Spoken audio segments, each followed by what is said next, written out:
On behalf of the Board of Directors of the Millville Army Airfield Museum, our Executive Director, staff, and volunteers, we'd like to welcome you to our first remote movie night. My name is Robert Trivellini. We are extremely excited to have our great friend as a speaker tonight.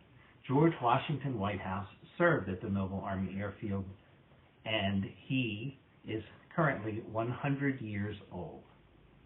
Since our last movie night, which featured 3 Battle of the Bulge veterans, we've continued to get history out to the public through our website, Facebook, and personal contact by telephone of our executive director, our great director, Lisa Jester. We had hoped to see you all at the Wings and Wheels Air Show on Memorial Day weekend, but we are unable due to the pandemic. The air show will now be held in Memorial Day weekend of 2021. This was difficult for us due to the fact that it is our main fundraiser, and we haven't had one since 2017. We do have a current fundraiser, a 50-50 drawing, where the winner, if all tickets are sold, could win up to $10,000. So if you could potentially contact us through our website, www.p47millville.org, or telephone 856-327-7588. So, Dad, how is it that you came to be at Millville, New Jersey? Well, it goes back to when I first had to enroll for a draft, and as signing up for the first time, I had to describe my performances as a metallurgical observer for Bethlehem Steel Corporation at their Lackawanna plant in Lackawanna, New York. And as a result of my duties in the metallurgical department in the open hearts of Bethlehem Steel, I was granted a deferment, 1-year deferment. And shortly before my deferment was over, I felt a need to sign up or enlist, since most all of my friends that we used to run around with were going in. I felt I was only obligated and wanted to leave and go into the service. So upon signing up to go into the service, I wanted to go into the U.S. Army Air Corps. And the procedure was to proceed from the enlistment they asked me whether I wanted to go to Rome, New York. The Rome base was just being set up, just being developed, or I could have went to Texas. And as a result, I said, no, I want to go to Rome. That would have been about, what, October 1942? In October 42, October 1942. 29th, October 29th, I enlisted in the Army Air Corps and went through my processing and ended up at Fort Niagara. And it was there from approximately October, the end of October, until sometime in December, waiting a place to be assigned for basic training. At the base in Rome, New York, I was among the first group that came there, and during the period of time that I arrived there in the end of October, we had many troops coming in, or assignment inductees and that come from Fort Devens. Third week of December, they loaded us all on a train. There was a whole trainload of us put on a train up there, and we arrived into Atlantic City about the 23rd of December. Over the Christmas period of time, we were confined to our hotels that we were assigned to.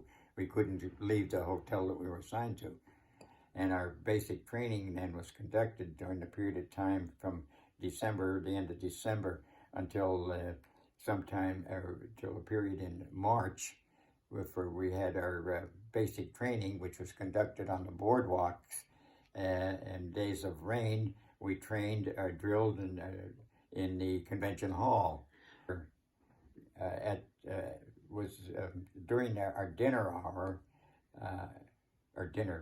during the time we ate our dinner, we had the distinct honor of having Glenn Miller play his orchestra at our meal at the hotel in Atlantic City. During the period of at Atlantic City, you were allowed to express areas of that you would like to work in, or based on your ability to work in. You were then reassigned to a higher education or training period. And I qualified and was willing to take it to go to airplane mechanics training down at Seymour Johnson Field in Goldsboro, North Carolina.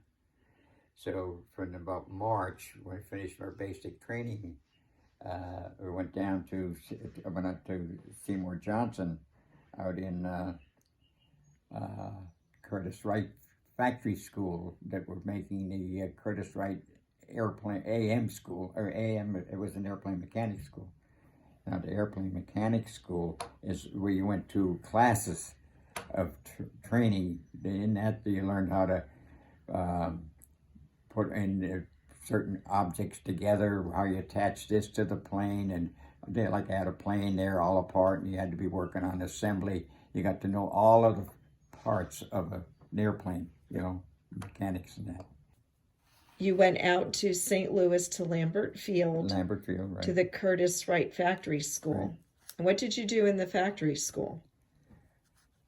The factory school, it was a place where all we had was a barracks. So at the end of your training there, you graduated, and they had a graduation exercises. But prior to graduation, as a graduation, you had to be, because they were just like going to college, grading you. You were grading. And the top 25 was given the name, the number, the grades to a lieutenant that we had in charge of us. And the lieutenant called us in, gave us a pad of paper. He says, that was with the top 25 in the class that graduated on that whole group. And he said, put down your home address. Sign your home address, because that's where I'm going to see you, send you to the nearest airbase near your home address. And anyway, Alvin and I put down, we'll go to Langley Field, because Langley, Virginia was close to Scranton, because Audrey and Marion were still there, and I think, well, go there. And he lived in Paducah. He was from Paducah, Kentucky, so he said, let's go to Langley. So he and I went to Langley. That's when we left there in August. We were assigned in A-25 when we graduated, 25 A-25s. Uh-huh. Now those 25 went, 5 down in Texas, 5 went up to, I can't think of the name of the field, up in Seattle. 5 went to an air base down in Georgia. 5 of us went to Langley, and 5 went up to Bradley Field up in, Boston? Connecticut. Connecticut. That was the 25 top people. That's where we went. What I did with these planes, what I did with my plane, during the day, I'd have a pilot, and we'd go out over the coast, and we'd fly almost touching the water, observing for anything that could be coming in from objects, looking for objects that could be probably a problem. At night, we'd go up, turn out all of our lights, nobody could see us, and they'd have searchlights installed all along the coast. And we worked the searchlight trying to pick us up. They could hear us, but they couldn't see us because we didn't have any lights on. And we'd do that for a couple hours. And that's what we used for observation, strictly observation. And that lasted from about August of 1942, when I told you we flew in, until about the end of November, the 1st of December, because November, I could hear mention tow target. A couple of majors were talking, they were talking about tow target. Now this is somewhere in November. They started to hear the talk about this was going to happen. So next thing you know, they said, you to go down to Dundalk, Maryland. I don't even remember having any orders or anything. I just had to go down to a certain barracks. Down the barracks are right next to where he works down there in Baltimore, right down by the factory down there. And I was in a motel down there. And I know there was a base down there. I was in there and waiting, and all of a sudden I get a call. Your plane is down at the factory. So at the factory, you have a plane. That's when I learned I was going to have a B-26. I never knew, you're going to have a B-26. And that was about the very beginning of December of 1943. Was there something special with that B-26? It was modified, though. Yeah, right then and there. It came out modified for towing. It had the tow target, the tow reel, and all that. The plane had the hole cut in the side. It was modified specifically to tow targets. It was one of the first ones that come out. And because I don't remember any of the guys from the other going out to other places where they picked up, because I think I was about the first one to get to go first. And I flew into Dover, and I sat there. I get up every day. I go down about 7 o'clock in the morning, pre-flight the plane. Maybe I taxied it a little bit and sat there. And then the end of that first week I was there, pilot come out and he said, George, get the plane ready. We're going to New York. So he came out, Major John Alden Briggs. If you could put him in, see if he's still, he's some famous guy. Anyway, he was there. That was it. He came out, and the guy that was the co-pilot who would come out and tell me to get the plane ready.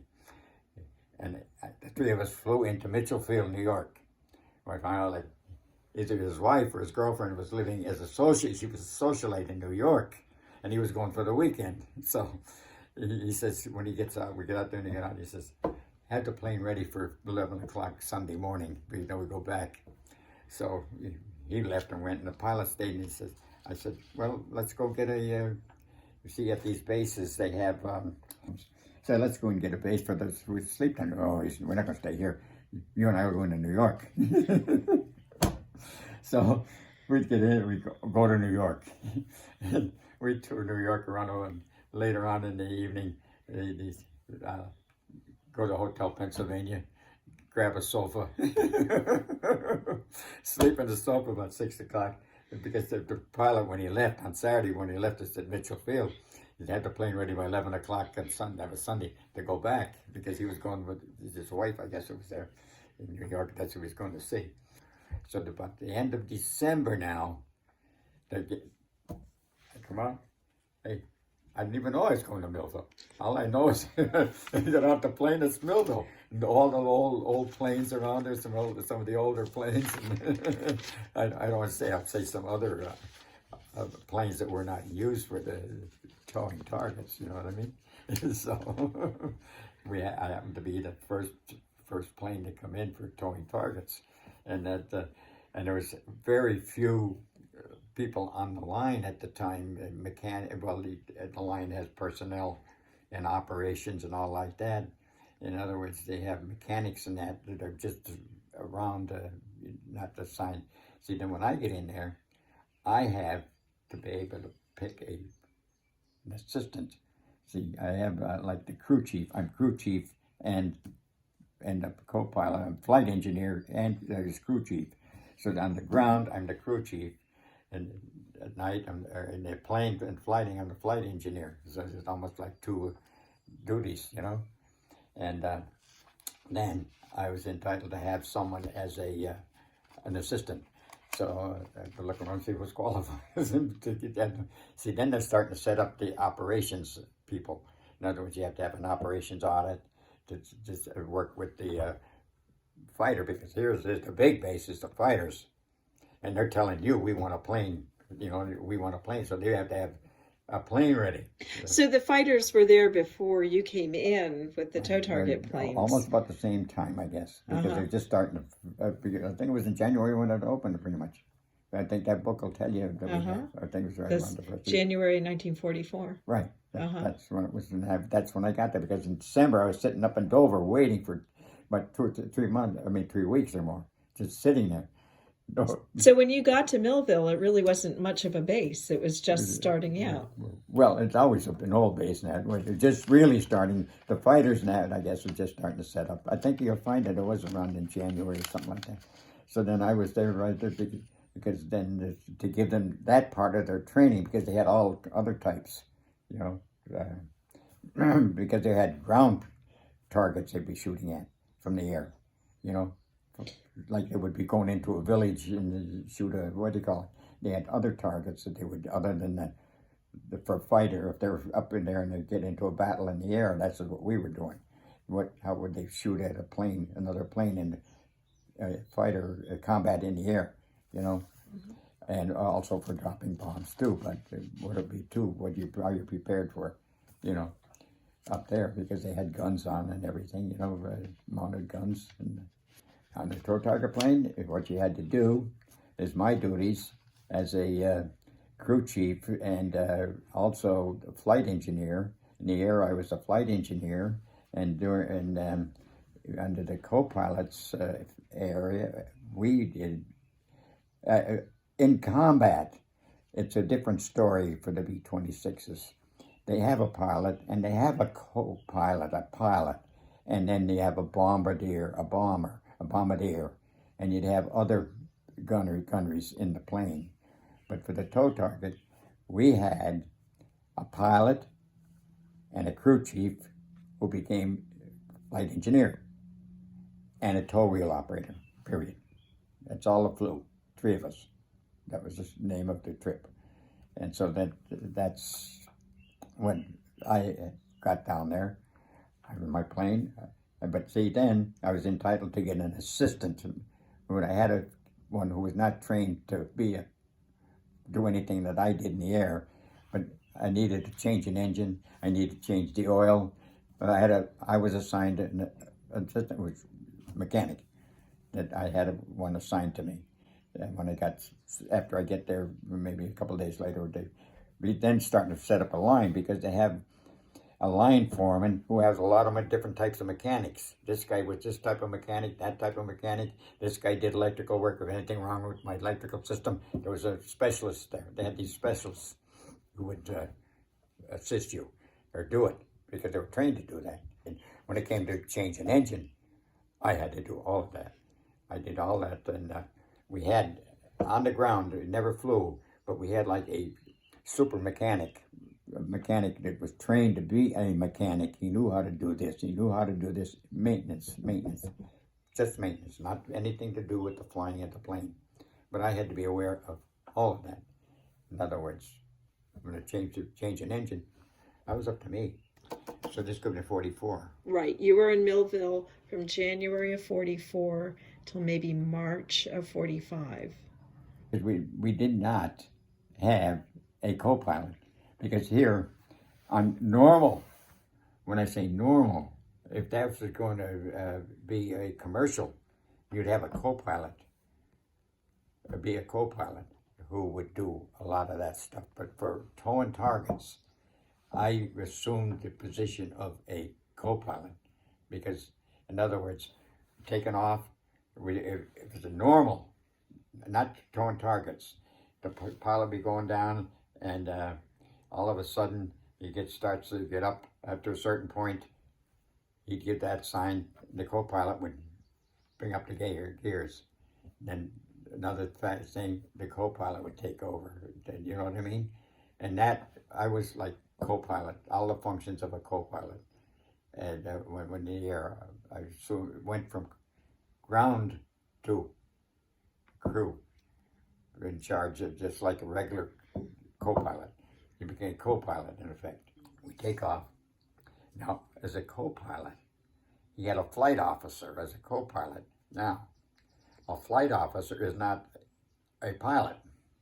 He's a flight officer.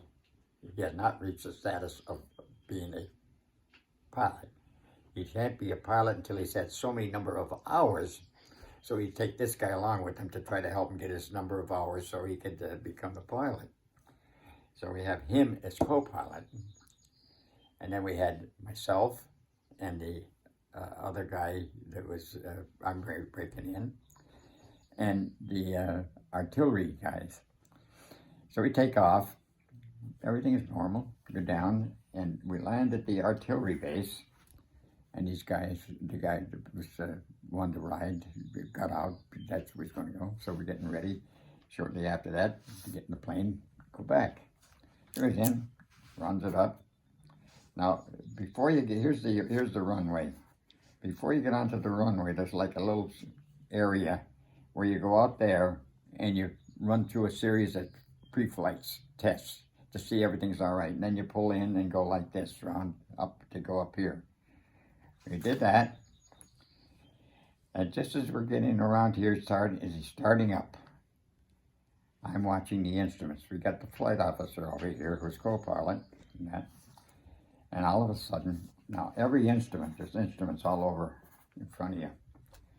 There's like a RPM would be the revolutions per minute of your props. There's an oil temperature gauge.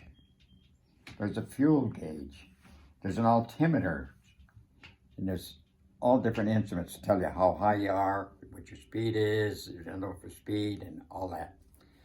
So as we're going up, I see the oil temperature gauge, and every instrument, a red line. That's the maximum. In other words, your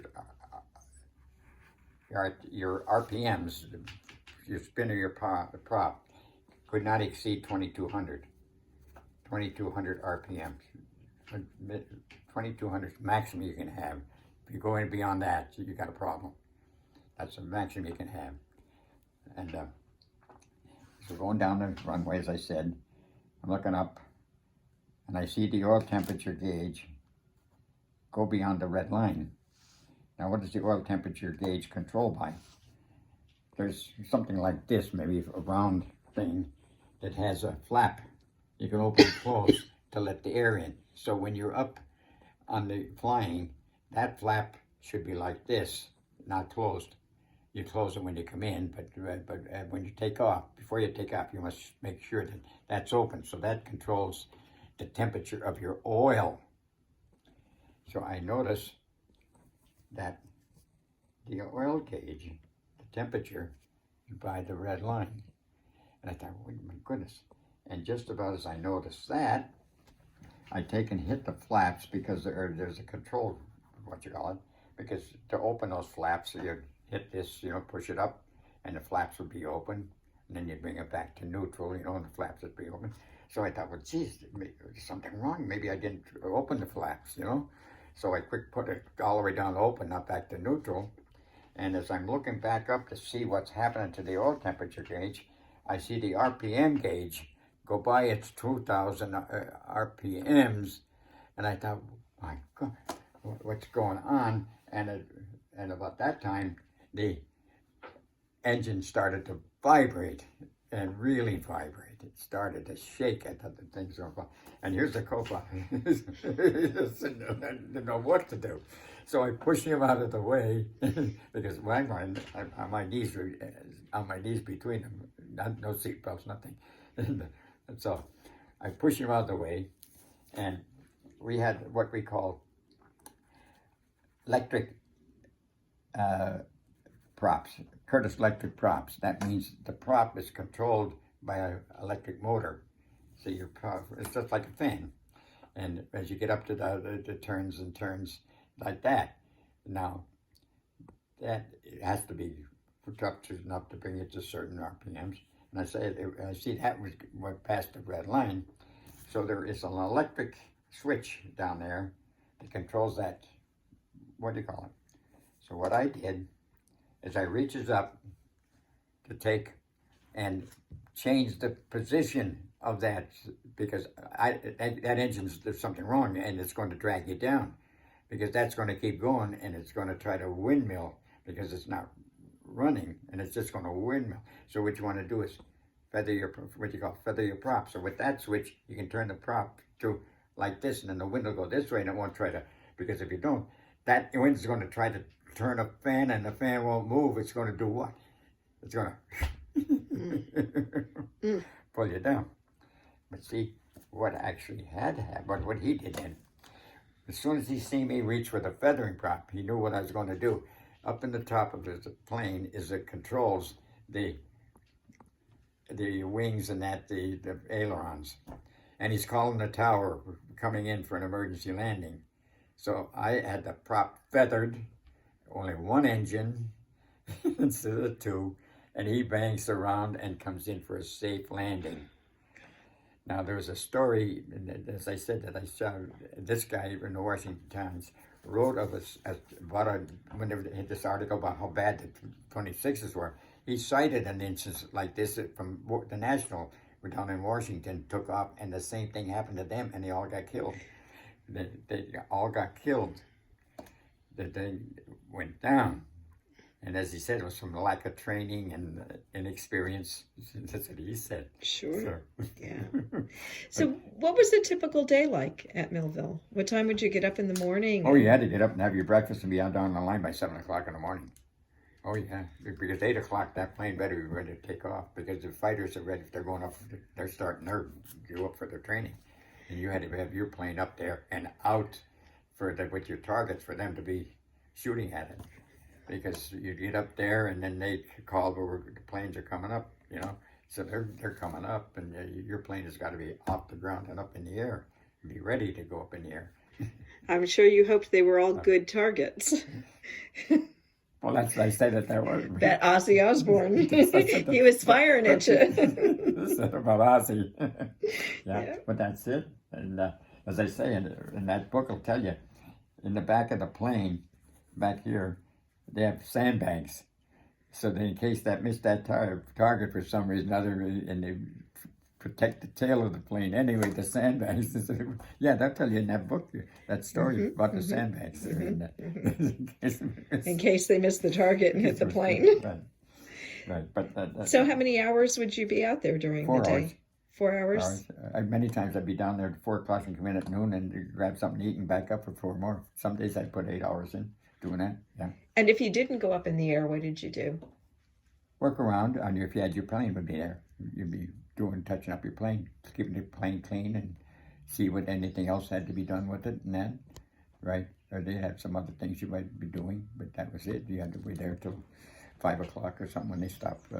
Pretty much. What about after hours? After hours, you'd go up and eat, have your lunch, or dinner. And what a lot of us would do, we go back down the flight line because those donut girls would be there with the coffee and tea, and we'd sit around kibitz and what we'd had, some of our incidents and stuff like that. The donut dollies? Yeah. Well, yeah, they were all mostly older women that would be there.